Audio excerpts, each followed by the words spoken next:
네, 화제가 된 이슈를 짚어보는 시간 이슈앤스토리입니다. 한송원 사회부 법조팀 기자, 박상희 심리분석 전문가, 손수호 변호사와 함께 이야기 나눠봅니다. 어서 오세요. 어서 오십시오. 반갑습니다. 자, 우병우 전 민정수석 1심에서 징역 2년 6개월이 선고가 됐습니다. 검찰이 구형한 8년에는 미치지 못하는 결과인데, 자, 변호사가 봤을 때 적정한 수준입니까? 아니면 어떻습니까? 글쎄요, 수준에 대한 논의도 중요하고요. 예. 또 그에 앞서서 여러 가지 혐의로 이제 기소가 됐는데, 그 중에 법원이 유죄로 본 부분과 또 무죄로 본 부분이 굉장히 나뉘었습니다. 네. 이거는 양측이, 검사와 피고인 측이 항소를 하고 상고를 한다면 결국 최종적으로 대법원까지 가야만 마지막 판결이 나올 수 있다고 볼 수 있겠고요. 예. 그래서 1심 판결이 적정하느냐 여부는 사실 판단하기 좀 이른 측면도 있어 보이고요. 예. 다만 법원에서 반성하는 태도를 전혀 보이지 않고 있다라는 그런 문구까지 썼거든요. 네. 그런 상황이기 때문에 앞으로 항소심 과정에서 우병우 전 수석이 어떤 태도를 보이느냐에 따라서 예. 양형에 미치는 영향도 있지 않을까. 반성하면 조금 줄 수 있다, 그 말씀이신 겁니까? 진지한 반성을 하면 형량이 내려가는 것이 당연한 일인데, 예. 글쎄요, 1심에서 보였던 태도를 항소심에서도 계속 유지할지, 예. 전부 다 모르고 나는 전혀 한 일 없다라는 태도를 유지할지 굉장히 궁금합니다. 예. 네, 1심 재판부는 최순실 씨 국정농단을 묵인한 혐의를 유죄로 인정했습니다. 그런데 우 전 수석은 그동안 최순실 씨를 모른다고 답변을 계속해왔잖아요. 우 전 수석의 과거 발언들 먼저 들어보시겠습니다. 민정비서관 가실 때 최순실 씨 영향이 있었다는 의혹이 있는데 어떻게 생각하세요? 자, 들어가겠습니다. 재산 축소거든요. 어떻게 생각하세요? 최순실 씨 저번 청문 들어가겠습니다. 일단은 이 지금 사태에 대해서 어떻게 좀 생각하세요? 최순실 씨 아직도 모르신다는 입장이세요? 네, 모릅니다. 수석 계시는 동안 국정농단이 일어났는데 정말 모르셨습니까? 책임감 안 느끼시나요? 그동안 많이 정부에서 얘기하고 다 했잖아요. 이게 제 숙명이라면 받아들이고 또 헤쳐나가는 것도 제 몫이라고 생각합니다.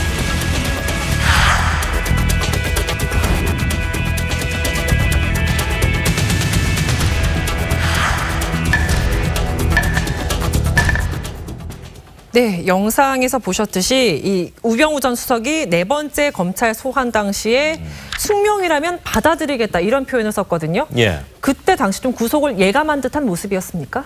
네, 그 숙명이라는 단어를 썼을 때가 그 4번째 검찰 조사 때인데요. 예. 4번째 검찰 소환 때 사실 저희가 느낄 때는 그 구속을 예감했다 이런 느낌은 사실 받지 못했었습니다. 네. 하지만 2주 뒤에 영장 심사가 있었는데 영장 심사에서 나올 때 취재진이 질문을 했는데 갑자기 악 이렇게 문에 부딪혔다면서 악이라는 네. 소리를 질렀거든요. 예. 근데 영장 심사를 마치고 나올 때 좀 예민한 모습을 보이면 좀 구속을 예감한 게 아닌가 이런 생각이 드는데 그때 우 전 수석의 모습은 되게 예민한 모습이었습니다. 그렇군요. 네. 자, 화면에서 보셨듯이 모른다. 최순실을 모른다고 우병우 전 수석은 계속해서 얘기를 했는데 법원의 판들은 다른 듯합니다. 법원은 국정농단 방조 행위를 유죄로 판단을 했습니다. 자, 우 전 수석에 대한 주요 쟁점과 법원의 판단, 중요한 부분을 좀 요약해서 말씀을 해주시죠. 네, 어려운 용어가 많이 등장을 하는데요. 예. 간단히 말씀드리면 우병우 전 수석 관련해서 가장 쟁점이 될 것으로 봤던 것이 바로 직권남용입니다. 그리고 또 강요죠. 하나의 행위를 했을 때 동시에 여러 가지 범죄에 적용될 수는 있습니다. 그래서 문체부의 국장 과장 그리고 또 감사 담당관에 대한 자천성 인사 조치를 한 것이 우병우 전 수석의 잘못이다라는 점. 그리고 네. 또 K스포츠 클럽에 대한 부당한 현장 점검을 하도록 한 것 역시 이제 직권남용 권리행사 방해 죄이며 강요죄다라고 검사는 판단했습니다만 어제 재판부는 다 무죄 판결을 선고했습니다. 무죄라고 판단했습니다. 이 부분이 만약 항소심이 진행된다면 다시 한번 논점이 될 것 같고요. 또 하나 그렇다면 어떤 부분이 유죄로 판단되어서 징역 실형이 선고된 것이냐라는 부분 많이 궁금하실 텐데요. 일단은 그 특별감찰관법을 위반했다라는 부분입니다. 이제 자신에 대해서 이석수 특별감찰관이 이제 감찰을 하는데 그 감찰이 제대로 진행되지 않도록 한 것이다라고 하는 부분을 법원에서는 유죄로 보았는데요. 네. 그리고 또 직무유기입니다. 자신이 민정수석이라고 한다면 여러 가지 비위 사실을 알게 된 경우에 그에 대해서 당연히 조치를 취해야 되는 것인데 알고도 여러 가지 전혀 조치를 취하지 않았다. 예. 이게 직무유기다라고 한 것인데 네. 지난번 이제 청문회에서도요. 네. 이제 이석수 전 특별감찰관의 그 직무를 방해한 부분에 대해서 여러 가지 그 질문을 받았습니다. 그렇죠. 여기에 대해서 답변을 또 구체적으로 한 바 있거든요. 예. 그 내용까지 참고한다면은 이제 판결 내용을 이해하는 데 도움이 될 것 같습니다. 그렇군요. 네. 그 영상을 잠시 보고 또 이야기를 나누겠습니다. 이석수 감찰관이 감찰 착수했지 않습니까? 예. 감찰 착수한 걸 듣고 증인이 전화를 직접 걸어서 형 왜 이래 어디 아파 이런 식으로 말했다는 그런 보도가 있던데 그거 사실입니까? 제가 그 당시 갑자기 그 감찰 착수한다는 건 몰랐습니다. 근데 그 얘기를 듣고 놀라서 그렇게 했는데 뭐 어디 아파는 아니고요. 이게 왜 갑자기 하느냐 하는 취지로 말했던 것 같습니다. 그래. 우병우 수석 감찰이 종결되고 나서 이제 압수수색이 진행된 그런. 네. 예. 이번 또 실형 선고에서는 재판 과정에서의 태도도 좀 영향을 미친 것 같다고 하는데 사실 우병우 전 수석은 지난 최후 진술에서 뭐 표적 수사다 이러면서 좀 검찰을 지적해 왔었잖아요. 검찰 측의 반응은 그 당시 어땠습니까? 근데 그 우병우 전 수석의 재판에 그 이영훈 재판장이 되게 호랑이 같은 모습인데요. 그러니까 우병우 전 수석이 뭐 변호인하고 귓속말을 하거나 아니면 증인 신문을 할 때 웃으면은 되게 꾸짖곤 했었습니다.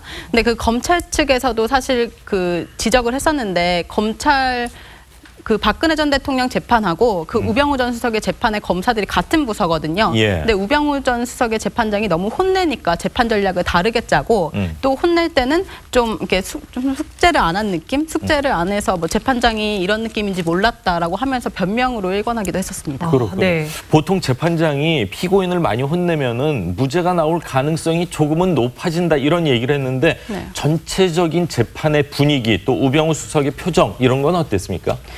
그때 당시에 예. 그 우병우 전 수석이 재판장이 되게 무섭고 혼내니까 기자들 사이에서도 좀 집행유예가 나오는 게 아니냐 이런 얘기가 있었는데요. 근데 우병우 전 수석은 어제 재판 경우에는 되게 우왕좌왕하는 모습도 보였었습니다. 그 우병우 전 수석이 재판장에 들어갈 때 선고에 있어서 서야 되나 앉아야 되나도 잘 몰라서 재판장이 앉아라고 말할 때 그때서야 앉고 하는 예. 우왕좌왕하는 모습을 보였었습니다. 그렇군요. 네, 우병우 전 수석의 형량에 대해서 뭐 정치권도 그렇고 누리꾼들도 그렇고 항소심에서 좀 더 뭐 집행유예가 나올 것 같다 여러 가지 의견들이 좀 갈리는 것 같아요.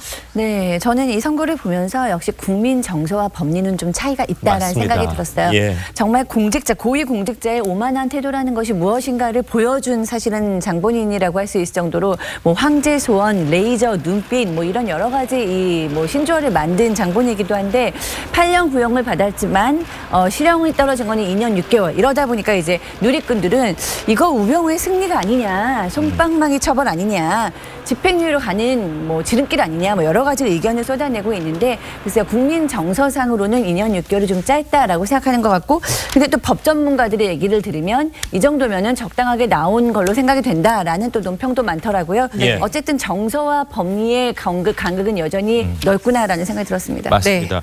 뭐 예전에는 국민감정법 뭐 이런 게 있었는데 국민감정과 법 이 사이의 괴리는 분명히 존재하는 것 같고 2심에서는 또 어떤 결정이 내려질지 좀 더 지켜보도록 하겠습니다. 네. 자, 다음 이야기를 좀 하겠습니다. 연출가 이윤택 씨, 이 매일매일 새로운 성추행 폭로가 나오고 있는 상황인데 이번에는 연기를 핑계로, 뭐 연기를 이유로, 뭐 핑계로 남자가 배우가 보는 앞에서 여성 배우가 옷을 벗었다 이런 글이 올라왔네요. 예, 지금 말씀하신 것처럼 이 미투가 열풍, 미투 논란, 미투에 관련된 폭로가 정말 들불처럼 번지고 있고 어디까지 퍼져갈지, 번져갈지 얼마나 더 많은 폭로가 나와서 얼마나 우리의 큰 실망과 좌절을 줄지를 가늠할 수 없는 그런 상황입니다.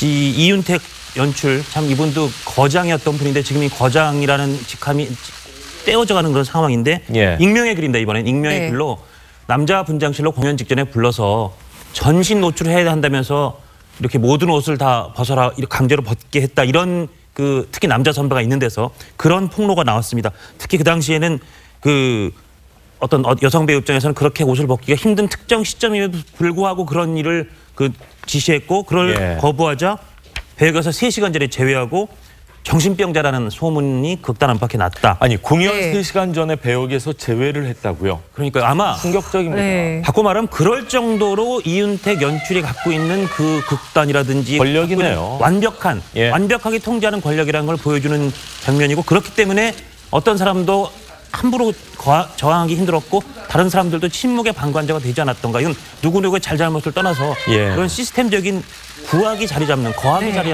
잡는 시스템도 있었다는 것을 볼 수 있는 그런 장면 같습니다. 예. 네. 저번에 익명으로 그 이윤택 씨 성폭력 만행을 폭로했던 홍선주 씨가요. 이 실명을 결국 꺼내면서까지 맞습니다. 이 김소희 극단 대표를 향해서 또 비난을 좀 쏟아냈다고 하는데 이거는 어떤 일인가요? 네, 홍선주 씨가 이제 극단 대표이기도 하면서 연극 배우인데요. 네.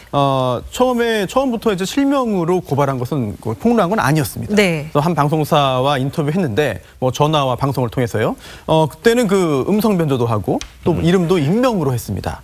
그런데 그 내용 자체가 이제 김소희 대표가 이제 그 당시에 여러 가지 그런 그 묵인 또는 방조를 했다는 내용도 포함이 돼 있었거든요. 네. 그러자 여기에 대해서 그런 내용이 익명 인터뷰가 나오자 김소희 대표가 아니다, 그런 일 없다라고 하면서 또 반박을 했습니다. 예. 여기에 대해서 홍선주 대표가 네. 그렇다면은 내가 그 이야기를 폭로를 한 사람이다라고 이름까지 밝히면서 실명으로 재반박을 했는데요. 예. 상황이 이렇게 되자 김소희 대표가 내가 기억을 잘 못해서 벌어진 일이었다, 실수였다. 예. 홍선주 씨에게 상처를 준 부분 미안하다라고 사과했는데 일단 모르는 일이라고 부인한 다음에 참 실명 밝히고 얼굴 공개하는 게 쉽지 않거든요. 폭로하는 게. 네. 그런 상황이 돼야만 마지못해 하나씩 인정하는 거 아니냐. 그런 곱지 않은 시선이 강합니다. 만약에 이게 맞다면 정말 이윤택 씨의 조력자 역할을 했다는 게 되는데 사실 그 이윤택 씨의 사과 기자회견 전에 성추행 논란에서 전혀 몰랐다는 듯이 천연덕스럽게 기자회견을 했거든요. 맞습니다. 그 당시 상황 모습 좀 보고 가시겠습니다. 대체하기로 했습니다. 이거는 도저히 용납이 안 된다. 왜냐하면 저희가 사실 관객들의 사랑도 많이 받았고 어떤 멋진 연극 세계를 관객들에게도 보여주고 이걸 이어왔는데 저희들도 어쨌든 사실 저희는 굉장히 노력했다고 생각하는데 저희가 대면한 진실이 더 이상 우리가 이걸로 나아가긴 힘들다. 그런 생각을 했습니다. 그렇군요. 자, 실명을 밝힌 홍선주 씨, 선배들의 묵인이 더 큰 상처였다 이렇게 말을 했는데 이거보다 더 큰 문제는 극단 내부의 조직적인 방조. 내가 여기서 어떤 반항을 하거나 이야기를 했을 때는 왕따가 될 수 있고 뭐 출연을 못할 수 있고 이런 조직적인 문제 아닙니까? 그러니까 이 피해자들은 사실 두 번의 큰 상처를 입는 거죠. 첫 번째는 성적인 어떤 폭력이라든가 희롱이라든가 추행을 당할 때 그 충격이 있는 거고 그 충격이 왔을 때 누군가가 이 고통을 같이 좀 이해해주고 좀 보듬어주면은 그래도 조금 상처가 아물 수 있는데 들어와 보니까 선배들이라든가 동료들이 묵인을 하거나 방조를 함으로써 도리어 네가 이상한 거 아니야. 너 하나만 참으면 되는데 왜 그래. 뭐 너는 뭐 이런 조직적인 것에 너는 아부하고 싶지 않았니? 심지어 나아가서는 꽃뱀 아니야? 뭐 이런 식의 어떤 시선까지 있을 때 두 번의 큰 상처를 받게 되는데요. 그 같이 동료나 선배들이 본인의 꿈을 위해서 묵인하고 방관했는지 아니면 조력까지 한 것인지 아니면 본인도 두려워서 못한 것인지 그러니까 회피인지는 정확히 알 길은 없습니다만 피해자들이 봤을 때는 정말 씻기 어려울 정도의 두 번의 큰 상처를 받는 모양새가 되는 거죠. 그럼 그 당한 분들은 외롭다 이런 마음을 굉장히 크게 느꼈을 것 같아요. 그렇습니다. 왜냐하면은 이 피해자들이 똑같이 고백하는 것이 뭐냐면 내가 뭔가 잘못해서 이렇게 됐겠지라는 결국에는 혼자 있다 보니까 나한테 문제가 있을 거야라고 화살을 본인한테 돌리는 겁니다. 맞습니다. 사실 가해자가 처벌을 받아야 되는데 이 자기가 그 성추행 논란에 휩싸였을 때 그걸 인정하는 분들을 찾기가 참 힘든 것 같아요. 왜 이렇게 되는 건지. 아무래도 자기 합리화를 하고 누군가가 지금 여러 번 볼 수 있듯이 그러니까 한 명이 아닌 여러 명이 나와서 그 피해자가 실명을 고백하기 전에는 잡아떼기 전략으로 가고 있거든요. 아무래도 이 문제가 사회적으로 큰 파장을 일으킬 수 있고 법적인 처벌도 받을 수 있다라고 생각하기 때문에 어떤 잡아떼기를 하다가 결국에는 여러 명이 나도 당해서 이제 여러 명이 같이 연대해서 피해를 고백하고 또 실명을 공개하면 그때 이제 어쩔 수 없이 내가 잘못했다라고 얘기하는 모양새가 되고 있는데 철저한 자기 변명이고 자기 합리화로 보이는 거예요. 연극 연극계도 마찬가지고 지금 또 영화 감독도 또 구설수에 올랐고 배우도 구설수에 올랐고 어떻게 보면 이제 연기라는 지도가 이 접촉이 사실은 좀 있을 수 있는 가능성도 있고 그렇기 때문에 그런 권력을 가진 사람들의 횡포가 사실은 조금은 만연해 있던 거 아닌가 하는 생각까지 듭니다. 네, 아까 이제 장 부장님께서 들풀처럼 번지고 있다라고 얘기를 했는데 저도 사실은 너무 놀랍습니다. 이 정도일 줄은 몰랐거든요. 정말 파도파도 끊임없이 나오고 있는 어떤 추문들이 좀 놀랍고요. 지금 흥부의 감독, 영화 흥부 김주혁 씨가 나오고 있는 흥부라는 영화의 감독인 조근영 감독도 이 배우 지망생에게 뭐 굉장히 뭐 적절하지 않은 얘기를 성희롱을 한 것으로 전해지고 있고, 그다음에 이번에 이제 폭로를 이어갔던 오동식 씨도 여전히 본인도 이제 논란의 주인공이 되겠기 때문에 이 문제가 어디까지가 이 당사자가 가해자고 피해자인지 굉장히 좀 시간이 지난 후에는 알 수 있을 것 같습니다. 그렇군요. 네. 자, 이번 사건을 계기로 우리 사회가 전반적으로 긍정적인 방향으로 좋은 방향으로 이끌어졌으면 하는 그런 바람입니다. 자, 오늘 세 분 말씀 잘 들었습니다. 고맙습니다. 고맙습니다. 감사합니다.